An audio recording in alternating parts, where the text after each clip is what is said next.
Hey, what's up, everyone? We're back with another deck profile, and we're doing the one and only Zombies Danger Control deck profile.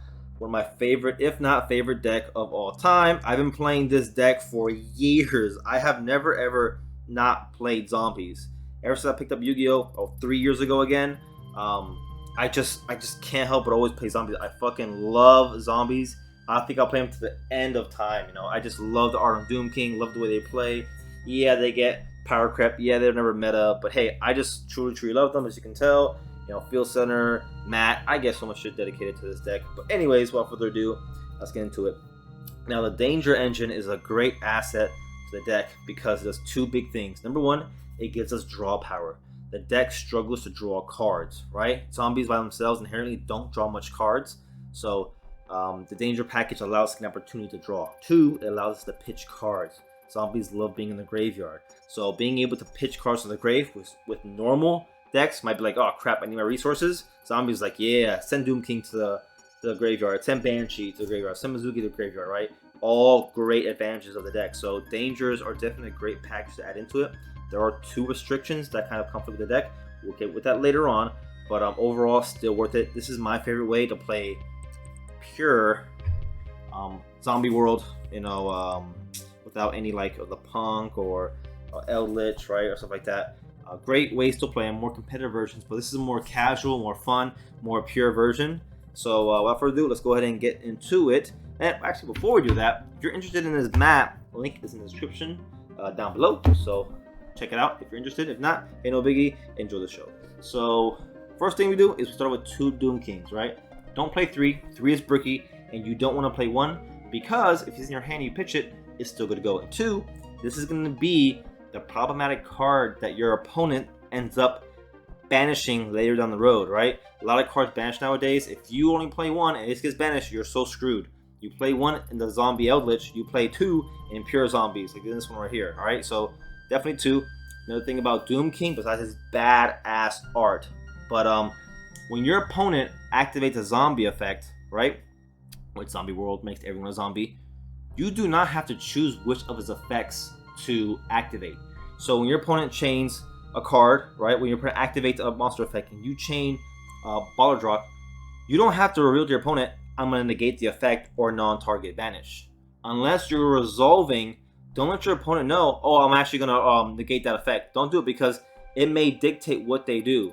So all you say is that chain, activate Doom King Baller Drop's effect. Okay, so which one do you activate? None of your goddamn business, alright? So unless you're resolving, and from there you can banish or negate the effect based on what you think is best, alright? So keep that in mind, alright? Keep in mind also that Doom King resurrects from the graveyard every single standby as long as there's any field spell in the field. Doesn't matter if zombie world or just any other field spell, as long as there's a field spell in the field spell zone, you get to resurrect Doom King every single standby phase. So it's an amazing effect. Now it does have to be in defense with 2k booty. He can't really survive much, but at least it's gonna be a big problematic card that keeps coming back over and over again, right? So that's Doom King. Two, not three. Three is too much. Number one leaves you less resources. Okay. So next we have Shinui Solitaire. All right. So the whole purpose of Solitaire is for Unizombie. Unizombie is the like, oh my god, he is like the Rhoda. He's the everything. Like zombies live because of Unizombie. I just hate his art. I hate his art so much. Why is he so goofy like that? Whatever, it is what it is. But Unizombie is who you need to see out on your starting play. He's the one you need to resolve. He's the one you need to see. So Solitaire, his only existence is for Unizombie. That's it. That's all it is. His only existence is just to get out Unizombie. So essentially, we play, and he's your normal summon for the deck, right? So essentially, we play 6 Unizombies by playing the 3 Solitaires. And that's basically it. You activate his effect, you'll tribute him for cost, and bring out Unizombie. That's his only objective of the Solitaire. So with that being said, Unizombie. So the reason why he is like the reason why the best zombie card in existence is because we either get to pitch from hand, which like we said, some of the cards we want to see pitch from our hand, right? Or we can send from deck to grave, which is the biggest thing ever for us, a zombie monster, right? And that's how we get our engine going. So also when you do use zombie, remember that you can modulate levels. You can target your opponent's cards, not just him. some of these synchro cards, the synchro decks rely on specific levels. So, especially the rank one specifically, I screwed over opponents who I knew had a future Xyz material coming out, where I had to end on a turn with them with a piece, but I was able to modulate their effects, modulate their levels, and screw them over on Xyz something. So keep that in mind. But typically you can target himself too. So remember, you can target your opponents or your own cards. Getting him level 4 is pretty decent, so it's what it is. And that's basically it. Next, for our zombie engine, we play Devil Banshee. We don't need to play 3. Yeah, we don't need to play 3. 1 is not enough. We want to use 1 to instantly get out our zombie world, and we play 2 that way we have an extra in the grave just in case our opponent removes our current zombie world, right? You're not really going to keep this on the field very much. I almost never, unless I'm like this big advantage state, I almost never just have Banshee on the field. But hey, it's a possibility if you want to have it there, and if you're doing pretty good and you have an extra normal summon, hey, go ahead, bring out Banshee. But other than that, that's it. Banshee's effect is to activate a zombie world. Remember, it can't be Ash. It's activating it. It's not bringing the hand. It's not special summoning a field spell, right? It's just completely activating it. So can't be Ash. Keep that in mind. And it's a quick effect. I remember doing a tournament, and my opponent didn't know I foolish burial the Banshee. Chain DD Crow. I'm like, sure, chain Banshee, right? Banish, activate it. And they didn't know it's a quick effect. So that is a quick effect. So you can keep your whole field zombies if you have that extra one on the field. So I think 2 is a good ratio. You won't clog up too much. Next, we're going to be 2 Glow Bloom. You don't want 1 is not enough. The fact that you can special summon any zombie from the deck is pretty good. Almost any zombie. Very, very, very good. So 1 is not enough. 3 is too much. You run out of targets after a while. But remember that zombie world has to be active on the field for it to do that. All right, keep that in mind. All right. Other than that, though, that's basically it. We only have 1 target for that. Balladrock. All right. So, let me talk about Jacobulon. Right. I don't play Jacobulon. I used to play Jacobulon, but I no longer play him. I feel like unless the only reason why he's good is to bring him out with Glow Bloom, right? But typically my first target is always going to be Balladrock. All right. If you get a second chance to revive him, the only way you're going to revive him really is you got to use more sources, and he typically ends up clogging the field in the long run. Bring him whole back thing. Like, it just, Doom King already can disrupt your opponent's grave through his banishing effect. I feel like Jack is not worth it. I think it's worth playing more hand traps, playing more dangers in there. Like, I used to play Jack. I no longer play him. This is my opinion, So I think the 2 Glow Blooms, I'd rather bring out both of them using Doom King. So I don't play Jack. Experiment yourself. But I used to play Jack when he first came out.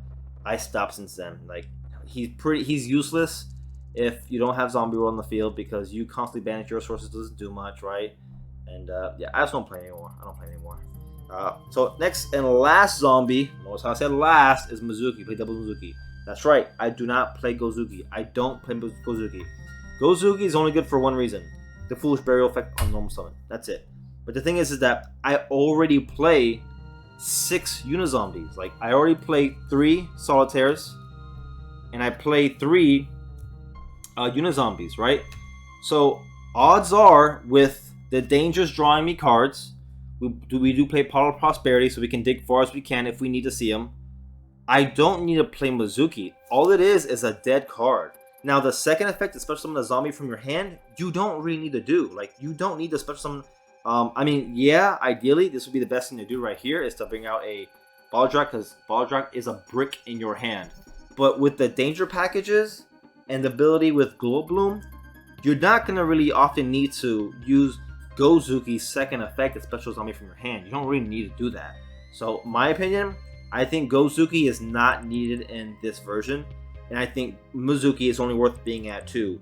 I mean, him bringing out resources is cool, but then the number one resource you're going to bring out is going to be these guys right here, right? Or if you have some good cards, maybe like, Baroon in the graveyard, right? Access code in the graveyard, stuff like that. That can be good, but other than that though, like, it's not. Mizuki just helps you get resources. It gets your combo going, but But it doesn't need to be put more than 2. It doesn't need to be more than 2. And Gozuki, in my opinion, is just not needed, right? Before, I can definitely understand it because before Prosperity, but now we have Nessie at 3, right? So before, I can see it if you wanted to play 1, but for me, it's just not. It's no longer needed because once you have Unizombie out or you have access to Solitaire, Gozuki's useless. He's just useless. Like, he's just not that good. Yeah, that's my opinion.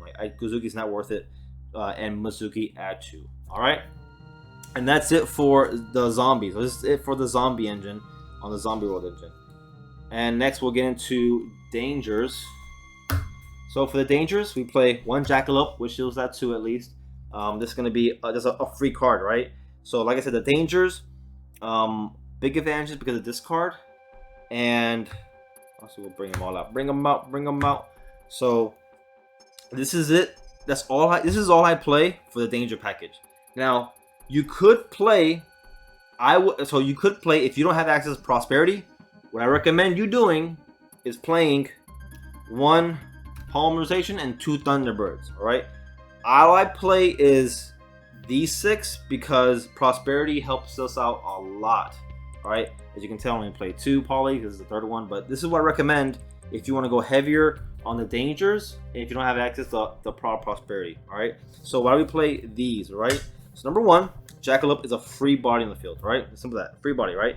If it gets discarded, you get another attempt at it. So you can special summon any other danger card right from the deck if he gets pitched. And Tsunoko is always a plus because he special summon himself from the deck, right? So these are free bodies, so it's all good to go. Great for materials for going into our needle fiber, right?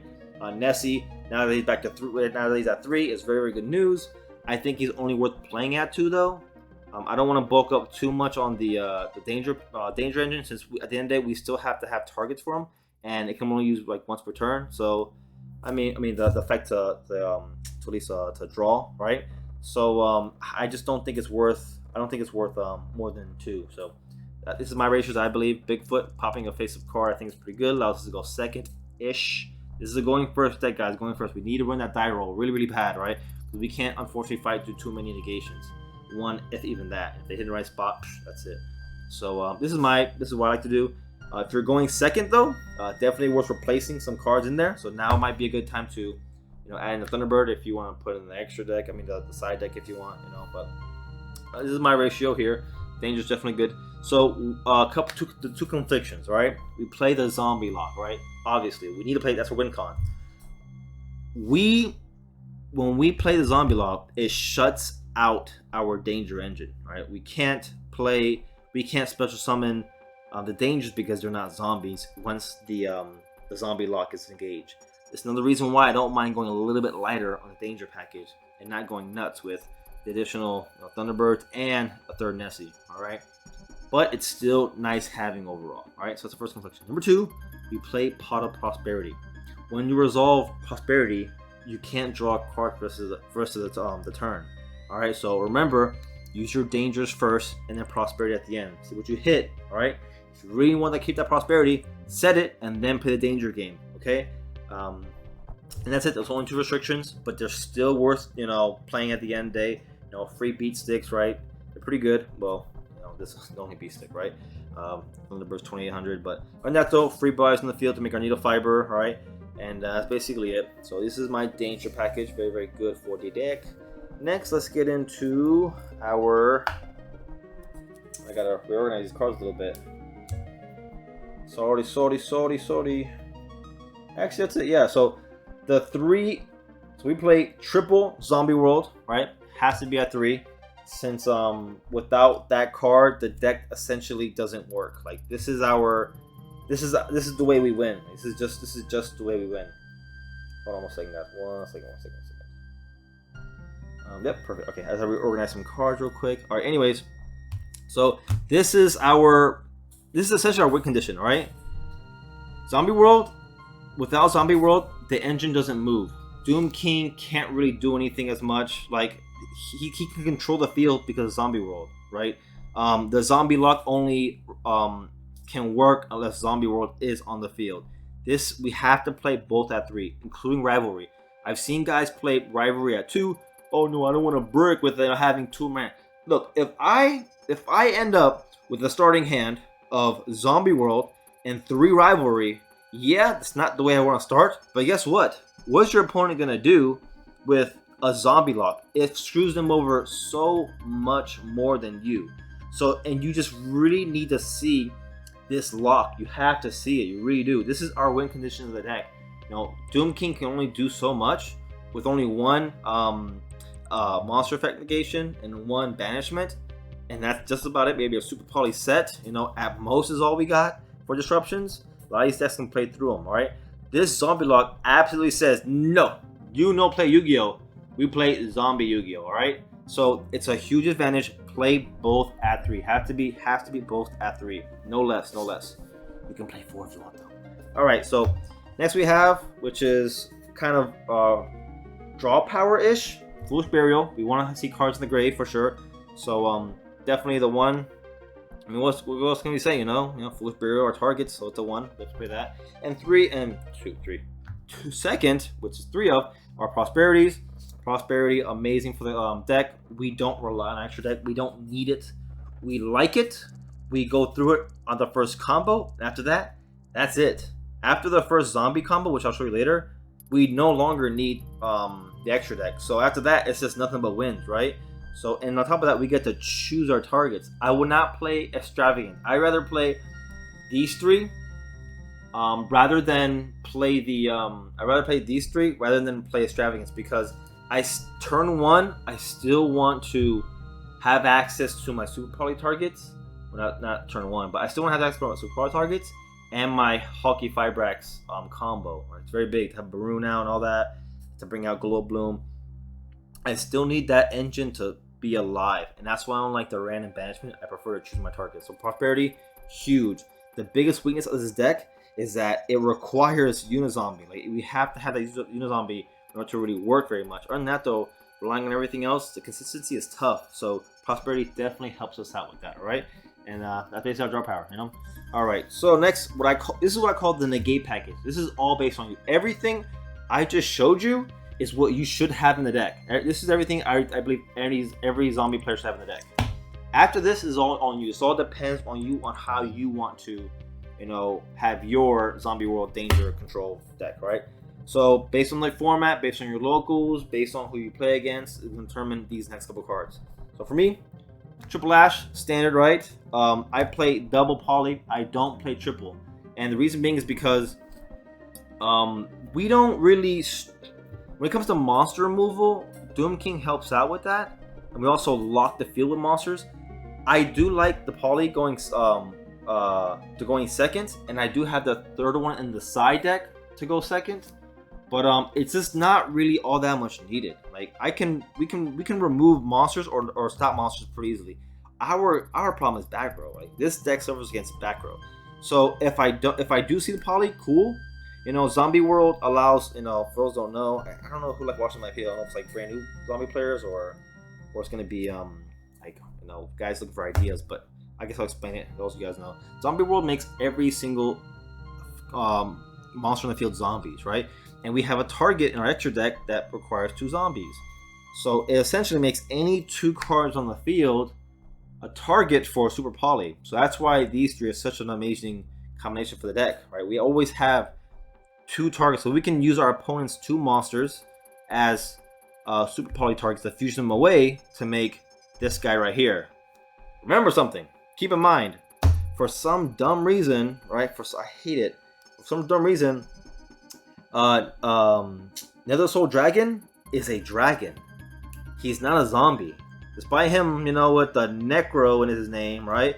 And him having zombie as materials, he's a dragon. So under the rivalry, under the zombie lock, you're not allowed to bring out Nether Soul Dragon. You can't do it. The only way you can do it is if your field is empty. All right, so keep that in mind. And that's another reason why I don't like to play Super Poly. Right, I just remember that. Right, so keep that in mind. Like Super Poly is essentially dead. Correction, it is dead. Right, it is dead because all your other targets are not zombies either. So keep it in mind. That's basically it. Right, so that's the reason why I play 2. If you see it, cool. but I don't have to see it. I do want to see it going second. All right. Also conflicts with our main priority. We need to see this combo. Okay. So we play 2 of that triple ash. We play those Super Poly. Sneak peek of the extra deck. 1 second, guys. 1 second. Okay, we play the Call by the Grave because the deck is fragile. I mean, you ash Unizombie, you ash a Solitaire, pass. I mean, it sucks, but I mean, if they try and ash your danger, go ahead. Go ahead. You know, I don't know who would do that, but yeah. But yeah. So it's pretty fragile. I mean, if they imperm your Unizombie, pass. You know, but definitely Call by the Grave is worth it, especially with DP isn't a problem anymore, but. I mean, there's always problematic cards in the graveyard, so if you don't use it to prevent yourself from getting hand trapped, it's still good against opponents regardless as it is. All right, Duster. Have to play Duster. Play Duster, play Duster, play Duster. Play Duster because, like I said before, we struggle with back row. This deck is weak against back row decks, right? We don't have a way to remove back row. We have ways to super poly the monsters away. We have the ability to prevent monsters from coming out, and we can banish their monsters, right? But we have nothing for back row, all right? So the Duster is so good to have because it's essentially, unless you're going to main deck Twin, I mean, even then, why would you not play one of these 2 twins, right? So I think Duster, with it being off the ban list from months ago, I almost in all my decks play Duster at least one. I mean, you can only play it one, but regardless, whatever, right? So speaking of monster effects, I know, right? We don't need to play too much monster negations because we already have control of monsters from our opponents. But Imperm does 2 things. Number 1, it does allow us for another disruption if we go first. And 2, and most importantly, it allows us for a hand trap if we go second. Ash is good, but with only having Ash and an Imperm, we only have 6 hand traps. Only 6 ways to prevent our opponent from popping off like crazy. So I think the Imperm is worth it. Also, remember, like I said, a spell trap negation we're not good with. So at least that secondary effect, being able to negate a column, might just buy us a turn depending on what we're up against. So that's the reason why I play the Imperm. Mostly, of course, for the going second. But hey, it's all on you. Maybe you want to play. Maybe you want to play Ghost Ogre. Sure. But yeah, that's basically it. Oh, one quick little tidbit. Now that I think about zombies, remember that that Doom King activates on your opponent's monsters, even if they're not zombie, thanks to Zombie World, right? Some cards are still zombie. So this Doom King can negate an Ash, it can negate a Ghost Ogre, because they're naturally zombies. Wait, Ghost Ogre, a Psychic? No, she's zombie. She's zombie. So yeah, so keep that in mind. There are a couple zombies out there that can be negated, even if they're on the field. And that's basically it for the main deck. That is it for the main deck. Let's go into the extra deck. And why do my deck profiles take so long? I think because I explained too much, right? I don't know. Boo. Anyways, Sucker, right? We play double Sucker. We play it in the first combo. And then I always like to have an extra one just to keep Doom King from in the grave to come back later. So the extra draw card, you know. Also, when Vampire Sucker activates, we can chain Doom King if need be to spot remove a vehicle, spot remove a monster, right? So the draw power is very good. I don't really use a secondary effect where you can tribute someone using your opponent's monster. I rarely use that at all. But the fact that you can bring something out of their graveyard and banish it using Doom King and chaining is very good. The draw power is pretty cool. Drawing a card helps out. I go 2 negative. Avenger Savior, have to play one. It's not worth more than that in my opinion. If you really want to play 2, you could. You want to do 1, 2, I guess. I know oftentimes you won't even really go into favor that much, but it's nice to have if you really want to get Doom King on the field to beat over something, or if you need to get Glow Bloom to get Doom King out at all. So Avenger Savior, overall, very, very good card. Worth playing at 1. Badass heart, right? So, Link Rebo, this is part of our combo. It's great for Glow Bloom. Only play 1. Not worth any more than that. Bring out Doom King after that. Needle Fiber, part of the combo. It's the way I bring up Glow Bloom. It's self-explanatory, right? Amber Phoenix. Like I said, we struggle against back row. So we need a way to out some troublesome cards. So the Phoenix, in my opinion, is worth it. You could play Unicorn if you want, I guess. But we need back row removal. So Phoenix is the way to go. BLS, you can play it if you want to. You don't have to. Definitely not a necessity.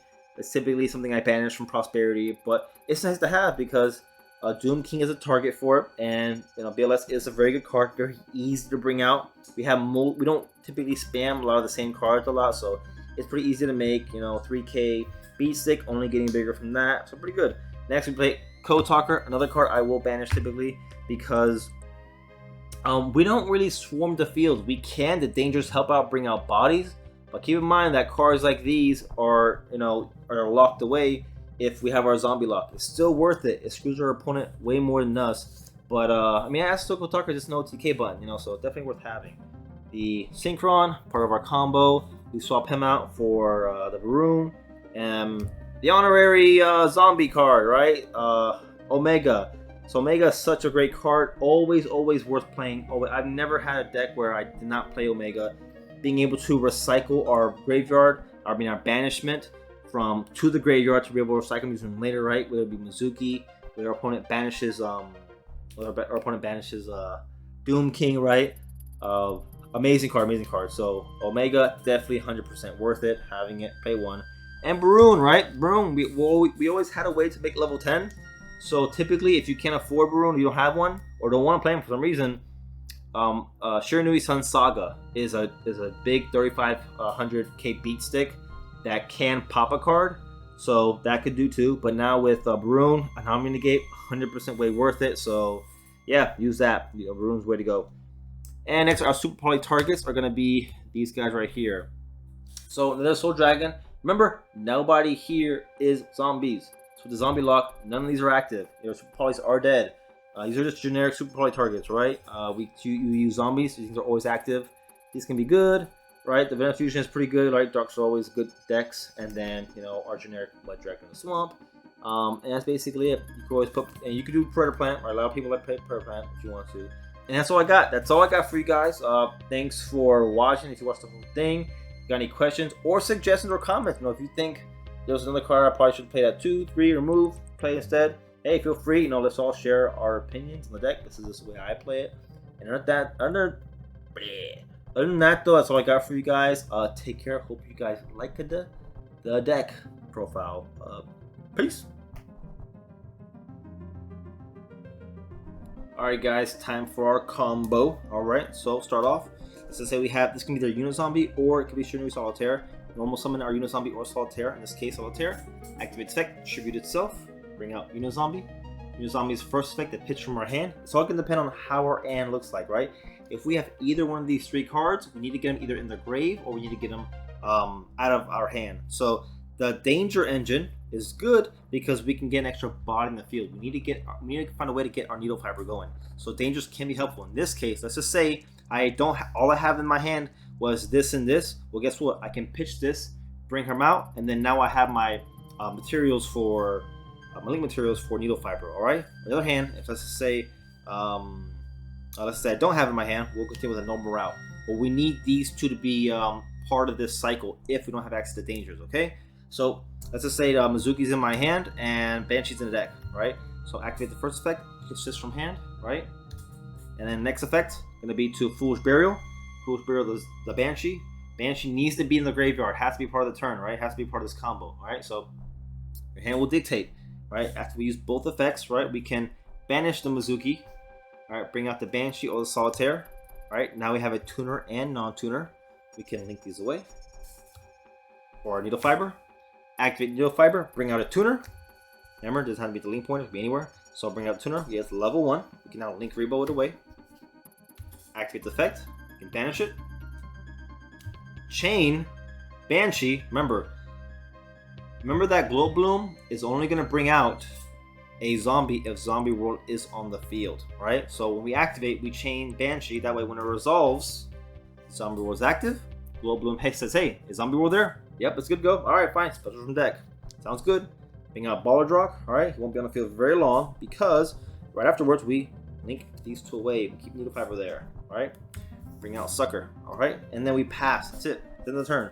So during our opponent's turn, we're going to time it correctly. So we're going to activate. Also, hold on a second. Draw a face. Standby. Remember?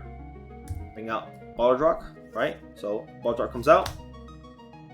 During the main phase, whenever you like, time it correctly, we'll activate Yugioh Fiber. We can choose to chain to banish our opponent's monsters if we would like to. Keep that in mind. And then we're gonna bring out Synchron, right? So bring out Synchron, right? If we timed it right, we get to draw a card, right? So once we do that, we can activate the effect. We can so remember when after we've drawn the card, utilize Doom King as much as you can until it's time for him to go. So I'm going to hopefully trigger, negate an effect, you know, banish a monster, and quickly tag him out.